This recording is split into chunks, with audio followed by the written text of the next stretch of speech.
Miami Grand Prix, or the Gunther Steiner Grand Prix. Yes, he is an official Miami Grand Prix ambassador. So, how did we even get the circuit in the state of alligators, beaches, and oranges with blonde hair? Basically, investor decided to build a circuit, so he did, and now we have it on the calendar.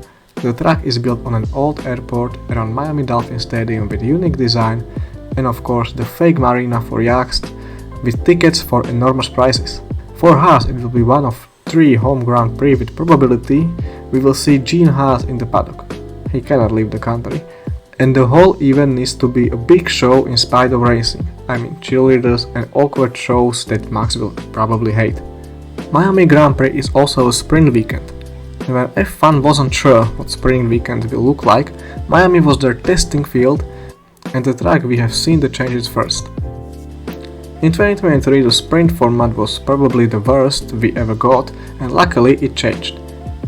I'm not a fan of sprint weekends, but if you must have a sprint, do it right. 2022, the first race ever held here. Ferrari starting 1-2 after qualifying, but they managed to fuck it up. Aston didn't know how to fuel their cars, Fernando was at mid-drive making contact with everybody, Norris thought he was a helicopter, and the race was won by Max. Yes, this was the time at the season where we thought the championship battle is still on between Red Bull and Ferrari. Although the track layout is not the best, we've seen somehow an interesting race in 2022. In 2023, during Red Bull's total domination, Checo managed to get pole while Max was starting down in P9 after Charles binned into the wall in qualifying.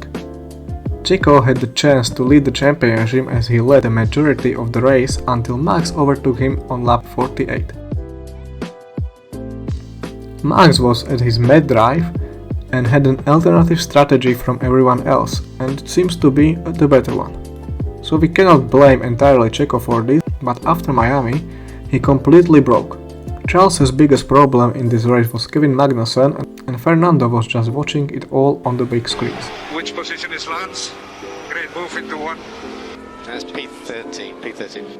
In 2024, Magnussen continued his terrorism from Saudi Arabia, and his victim was Logan Sargent.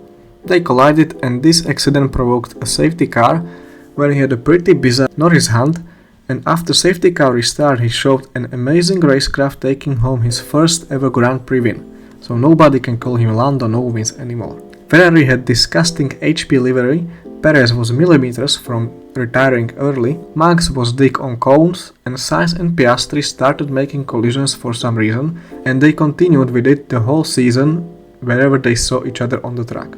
This year seems to be similar as the previous, but now both McLarens are favorites for the win. Oscar Piastri has won 2 races in a row and he has a momentum for a hat-trick. But historically, this track wasn't friendly to him. In 2023 the car was just bad, and in 2024, when Lando took home an amazing win, Oscar was watching him from 13th place. So let's see what another sprint weekend brings us.